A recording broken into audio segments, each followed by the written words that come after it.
కూటమి మంత్రుల మధ్య విభేదాలు తారాస్థాయికి చేరుకున్నాయి.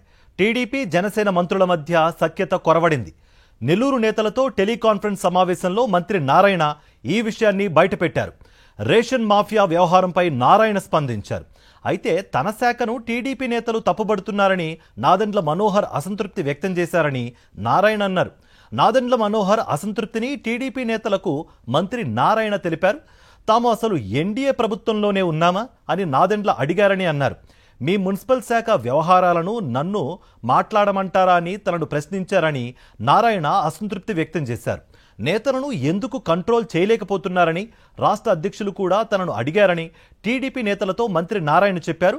అనుమతి లేకుండా ఎవ్వరూ మీడియాతో మాట్లాడవద్దని నెల్లూరు టీడీపీ నేతలతో మంత్రి నారాయణ నేతలకు వార్నింగ్ ఇచ్చారు.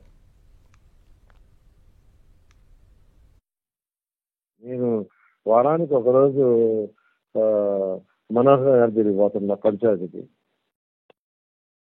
15 రోజులకు ఒక రోజు, 20 రోజులకు ఒక రోజు పవన్ కళ్యాణ్ మనోహర్ గారు మేము కూర్చుంటున్నాం డిస్కషన్స్కి. పంచాయతీకి చిన్న చిన్న ఇష్యూలు వస్తూ ఉంటాయి. కాకినాడ కావచ్చు, పిఠాపురం కావచ్చు, కాకినాడ రూరల్ కావచ్చు, ఇంకొన్ని లీగల్ ఉంటాయి. అలా కూర్చొని మాట్లాడుతూ సర్దుకోబోతుంటే ఈరోజు పార్టీ ప్రెసిడెంట్లు వాళ్ళ యొక్క main Manohar is almost number 2 in Janasena. ఆయన నాకు ఫోన్ చేశాడు, ఇదేంటండి అసలు ఎన్డీఏలో ఉన్నామా మేము లేమా, ఏంది అసలు ఉద్దేశం ఏందని అడిగాడు.